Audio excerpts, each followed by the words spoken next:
Good morning. I was recently at the Merkala Dialogue organized by the Islamabad Policy Research Institute. Now, I have two takeaways from that 2-day conference which I wish to share with the viewers. My first takeaway is the presence of eminent Russian and Chinese scholars from reputed institutions of their country at the dialogue. Now, these two countries matter, China and Russia, because they are today both great powers. They are both civilizational states, unlike America, which is a nation state, and along with America, these two countries are shaping global geopolitics. Because they are civilizational states, they bring to the table a very distinct wisdom which is culled from centuries of their experiences. A wisdom which is very distinct even from the wisdom which is there in India and Pakistan, which share a civilization. As far as the Russians are concerned, their emphasis is on geopolitics, which is having a realistic foreign policy based on geography, strategy, with a focus on military power. The Chinese, on the other hand, give importance to geoeconomics, which is economy, trade, and commerce in relation to geopolitics. Now, what I'll do is talk about a presentation given by a Chinese scholar and discuss it. Why Chinese scholar? Because it is the rise of China which has brought the global geopolitics from transatlantic to our region, which is Asia Pacific. Again, America says it is in competition this century with China. Then India believes it is in competition with China, and China supports Pakistan completely. So for all these reasons, I picked up the presentation of a Chinese scholar called Dr. Gao Shidong. He spoke about tech startups in China. We know today the tech startups in China are the largest in the world. Now, before I discuss his presentation, it is important that we have a clear understanding, a bit of a background of Chinese wisdom, which will help in understanding this. When we talk of the Chinese wisdom, the first thing that comes to mind is continuity. And the manifestation of that is the Belt and Road Initiative. Today, out of 193 nations in the world, some 143 nations are on board BRI. And Chinese companies today have stakes in 160 seaports across the globe, of which 53 seaports are in Africa alone. This matters. This connection or connecting of these 160 seaport is what the Chinese called the maritime Silk Road. Now, this is an entirely different concept of security than the American thinking. In the American thinking, they need military bases. We know that the Americans have close to 800 military bases across the world. Chinese do not need all that because they have the maritime Silk Road. Now, what this is about is that all these ports where the Chinese have their stakes, they are dual purpose. They are commercial as well as in their concept, in the Chinese concept, one of the important tasks of the People Liberation Army is to protect people, interest and infrastructure of China in BRI nations, which means that the PLA is actually in a cooperative security mode with the security forces of the BRI nation. This is a concept of indivisible security, much away from a zero-sum game, what Xi Jinping calls global security initiative. So this way, the Chinese believe that most part of their sea trade they will be able to secure, because today the biggest threat to China comes from sea. Because China is the largest manufacturing nation in the world, it is the largest trading partner in the world, therefore it has the largest shipbuilding by tonnage in the world. And 90% of the Chinese trade is seaborne, and hence the importance of securing the sea lanes of communication where its commercial trade flows. That it intends to do through the maritime Silk Road. It may not be able to dominate those sea lanes of communication, but it will have the capability to ensure their security. Now, then there are certain choke points. For example, Bab al Mandeb is a very prominent choke point through which something like 12% of Chinese trade passes every year. This is huge. So what the Chinese have done is they have built a military base which they insist on calling logistics support base at Djibouti, which is in the Horn of Africa, which is primarily to look after this trade, huge trade that passes through Bab al Mandeb. Now, let's see this BRI, how it has evolved. The two spectrums of the BRI, the road and the sea, how it has evolved since its inception. Please recall that Xi Jinping first mentioned or first told the world about the BRI in Kazakhstan in 2013. The place was very carefully chosen by him because Kazakhstan provides the shortest land route from China to Europe. It is actually half of the sea route. And to announce it in Kazakhstan, we know that Xi Jinping had confabulated with President Putin. Because after all, the Central Asian republics, they are considered to be the Russian underbelly.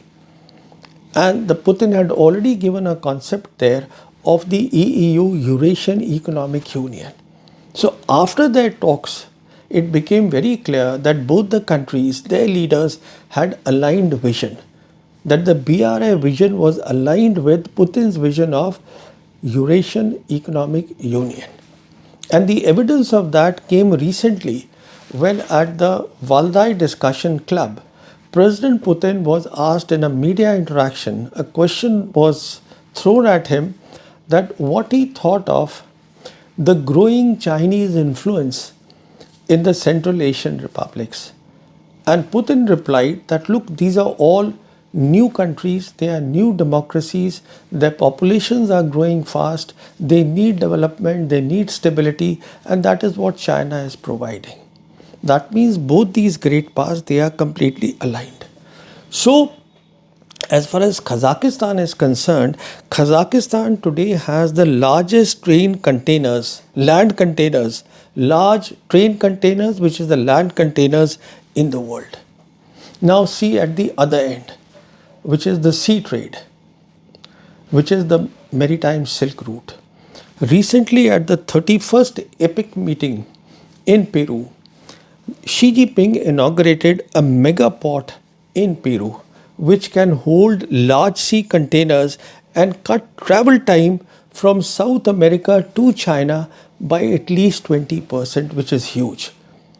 Now, when we talk of South America, obviously we are also talking of Brazil, which is close by, and we are really talking of that entire Latin America. In fact, China is the largest trading partner of Peru today. Now, there is another element along with that that needs to be considered. It's not only about trade. Very skillfully, China has breached what was considered sacrosanct, the American Monroe Doctrine. Now, this Monroe Doctrine states very clearly that in the Western Hemisphere, no outside military bases or influence will be tolerated by America, and Latin America is in Western Hemisphere. In fact, if you recall, in 1963, there was the famous Cuban Missile Crisis. But now what the Chinese have done is their influence, because of the trade, their influence is growing in an area which is under the US sphere of influence. In other words, without firing a shot, the Monroe Doctrine has been breached. That means China has reset the rules of global geopolitics. Now, the other strand of Chinese wisdom is what is called pragmatism.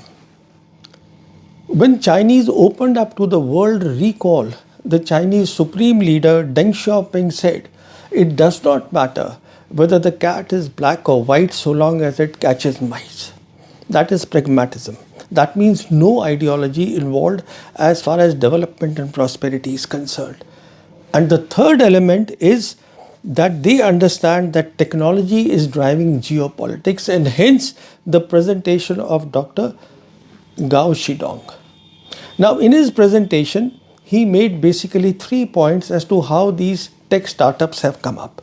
First, he spoke about what the government is doing. He spoke about the macro level factors, where he said that the government policies are very clear, very transparent, and he referred to Made in China 2025.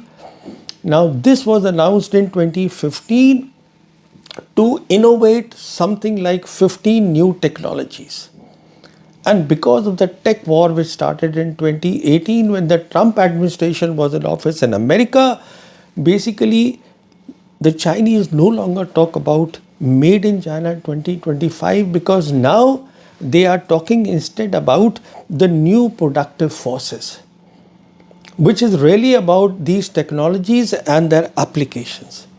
The second element Dr. Gauss said is at the macro level, at the government level, the government provides high quality education system, and this is there right from the elementary to the higher education.